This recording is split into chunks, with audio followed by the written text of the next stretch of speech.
let's quickly go through the matches. There's only 5 of them announced, and I don't think they're going to add anything more. Let's start off with Bayley and Piper Niven for the WWE Women's Championship. Any possibility of a home country win for Piper Niven, or do you expect her, and she will be the de facto babyface probably in this match. It'll be interesting if they try and fight that with Chelsea Green's involvement. I think it's an interesting question, but like I also don't see this crowd booing Bayley. You know, like they're going to be singing that song for Bayley. So you're right. It's not going to be like just 100% Piper Niven. It's probably going to be more just they're going to be supporting both. And it's going to be like the atmosphere where it's not so much we're picking one over the other. It's just we're having a great time singing and doing all of our chants. And this could even open the show potentially. Sure. Yeah. I don't think there's any chance that Piper Niven wins. You know, we all kind of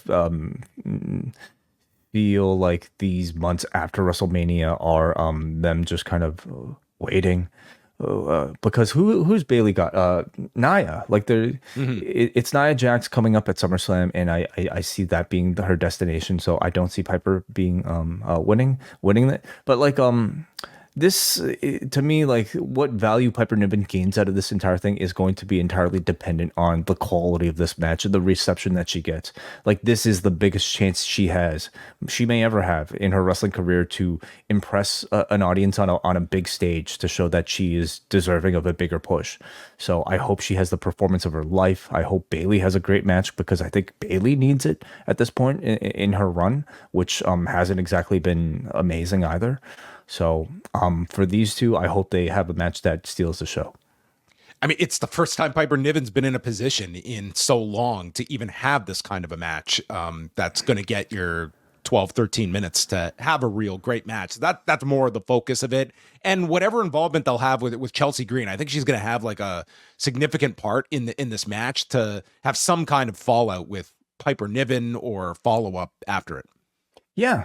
I mean, eventually that turn is going to come where Chelsea might turn on Piper, or Chelsea might cost Piper the win, leading Piper to turn on Chelsea. Is that going to be as soon as today? I guess today, as of, an hour from now at least. So could be significant storyline development coming out of this for Piper, but we'll see. Sami Zayn, Chad Gable for the Intercontinental Championship. I would think if you're confident Gable is staying put, which I think a lot of people are confident he is, I think the timing is now to put the belt on him. I think he's doing tremendous work. I think people are into this story. I think the title can enhance that. I don't think Sami is by any means make or break because of this title. I think he can afford to lose it, and Gable's on this great run at this point. And you can do something dramatic with Otis, whether it's you've dangled this and he backs up Chad Gable and you prolong this alliance, or just he goes to try and help Sami and he screws up and ends up with Chad winning, and you continue this belief that he's still working with Gable. I think there's a lot of ways you can go. I like the avenues that come out of a Gable win in this one. Yeah, Gable is incredibly hot right now, and I think if he lost another challenge for the IC Championship, you might risk, him sort of not ever feeling like he's capable of that sort of spot. So I think I would also give him the championship. At the same time, the only thing that would be holding me back is the fact that I think Gunther had established this title reign as such a important reign because it lasted so long, and we've kind of come to appreciate these title changes not taking place that often. Sami Zayn has really yet to establish that much of a reign with this championship. So if there's more for Sami to accomplish, and if they just don't want to feel like they're hot potatoing this IC championship, I could see Sami retaining and Gable still continuing to break off into a feud with Otis, giving him something to do. But I think for the sake of making the Otis storyline feel bigger, maybe giving Gable the championship is the right thing to do. But then what do you do with Zayn afterwards? Do you have him still attached to this group? I mean, I think that there's other positions that I don't think this story with Gable and Otis is contingent on Sami's involvement. I think he serves a function in it to kind of push them towards trying to break away from Gable. I just look at Raw. I think that he could be heavily utilized as, let's say, a top level baby face more in that mix as well. So you could still squeeze another couple of weeks out of this one, but Let's also remember Money in the Bank is the pay-per-view afterwards, and not to say just because it's a Canadian show they have to have something big for Zayn. But does that lead you to think that he would retain the IC championship or not retain the IC championship? I don't think it sways things. I could see him in the Money in the Bank ladder match itself. It could be a real viable candidate in the ladder match. You could certainly do that. Yeah. Like there's certainly the opportunity for him to you just ride this with him with the championship. I just think a lot of it points towards Gable at this point. That I would just go with it. I probably agree. The women's tag title match: Bianca Belair and Jade Cargill against Isla Dawn and Elba Fire and Shayna Baszler and Zoe Stark. I do not foresee a title change. I don't either. I'm not that interested in this match other than to see what sort of reaction Dawn and Fire get in their hometown, home country. I'm also always curious to see what the development of Jade Cargill and where she's at. But this, to me, is probably the coldest match on the entire show. And that's not because like Jade and Bianca aren't good champions. I think they're excellent champions. They just don't really have the competition. The rest of the division is far below them in terms of star power. And they haven't really done a great job of establishing these other two teams in the build up to this. So I expect like to me, the draw is to see the home reaction of Dawn and Fire.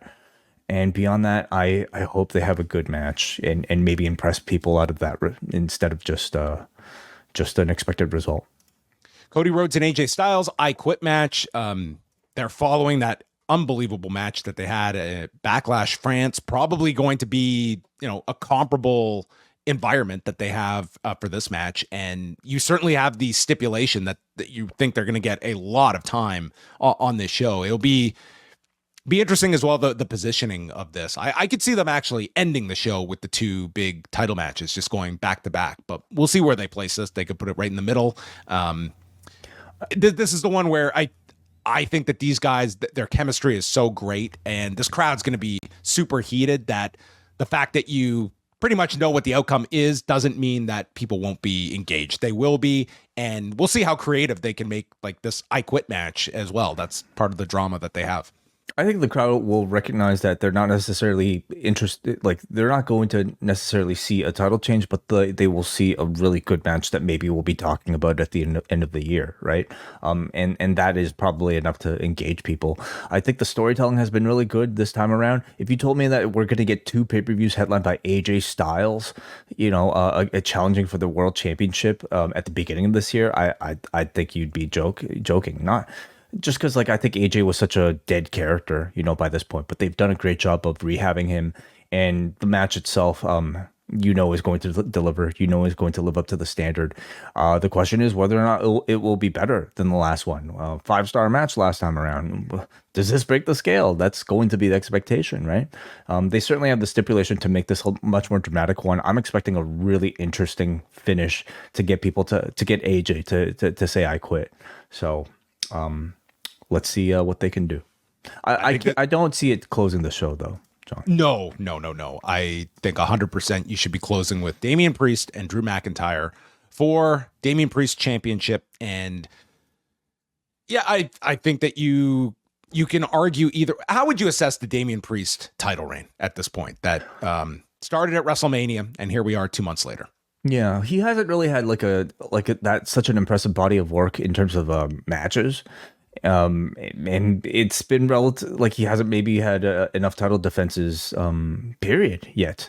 But I would say he's impressed me enough on the microphone to make me think that there's a big future with him.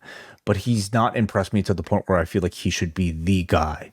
Certainly as a talent, I don't think he's more talented than Drew McIntyre on the microphone, maybe even in ring as well.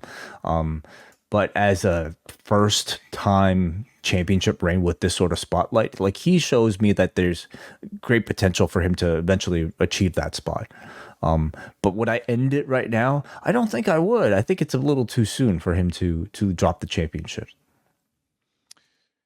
See, I'm leaning towards the title switch in this match. I just think that it's, to me, if I'm looking at who is the guy to be building Raw around in this heel role, it's Drew McIntyre and just all the different opponents. I don't think Damian Priest has done like a bad job. It's been 2 months. It's really hard to compare. I think he's been fine, but I don't think I don't think he's wowed anyone either in this role at the same time. I'm just looking at Drew, and to me, he feels like this is the guy that so much of Raw is built around, especially as they're down all these people. I think that the program with Punk is that much bigger if Drew has the title, and it's a super memorable moment if they do the title change here in Scotland, which God knows if they'll ever have a time to do this where Drew is this hot. It makes all the sense in the world from a story perspective, and here you are to do it. There's the argument of like Punk showing up and it fucks with Drew again. And there's certainly like, there's the way to do it. I'm looking at this card and it's like, we got 5 matches, 3 of which we have Scottish born wrestlers challenging for titles, and to beat them all, I don't know. I wouldn't have the courage to do that. And I can certainly see the Piper Niven and Isla Dawn and Elba Fire all, like, I don't see them winning necessarily, but I think Drew would be kind of the make good at the end of the night. And it would be, I think it'd be like a really big deal going into the summer with Drew McIntyre as your champion, as opposed to staying with Damian Priest, where I think like the fall of the Judgment Day can kind of be its own self-sustaining story that doesn't need your world champion in the midst of it. But you might also believe that, cutting him off so early could do some harm to Damian Priest with such a short title reign and going back to the place he was pre-WrestleMania. There's a risk there too. Mm-hmm. I think this period coming off of WrestleMania, again, is very much a rebuilding period for the WWE. And I think a guy like Damian Priest should be the one to try to absorb some of that spotlight so that he could have a space to eventually be, like your fully realized top star in the future. Is that period over in June, or should it last should he get a shot until at least let's say SummerSlam, before you do the transition? You can also make the argument that Drew McIntyre, if he is going to be feuding with the CM Punk next, that doesn't need a championship, and is already big enough on its own. So I think, you do have to also, I think you bring up a great point about 3 Scottish people losing. But I also don't think that'll deter any Scottish fans from coming to the next WWE show. This company is so hot, and I think Drew will be just as hot the next time they come around for one of these Clash at the Castles. That all that heat, leave him with heat. It's not necessarily heat or not. He's just a good wrestler, and he's going to come up with a great story to talk about why he's going to win this time around.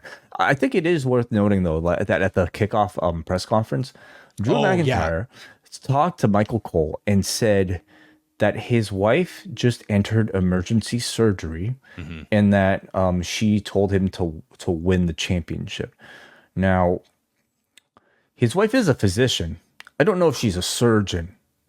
So I guess some people were speculating that this was just his way of saying his wife was about to perform surgery and not necessarily not necessarily have surgery done on her. But I didn't see the press conference. I heard about the mention, but I didn't hear it in context. I took it to mean like she was undergoing a surgery. We have to be open to that possibility. And somebody wouldn't just throw out that line unless there mm-hmm. was some reality to it, and they wouldn't say it unless they probably thought that they were winning, lest you be Davey Boy Smith, I guess. So that is, I guess, somewhat newsworthy and notable to consider. Well, there you go. It's a 5-match show. It will still go 3 hours, so plan accordingly. And Neil Flanagan and Wei Ting will have you covered as soon as the show ends up at youtube.com/postwrestling. But we now go on to some calls, and then we will bid everyone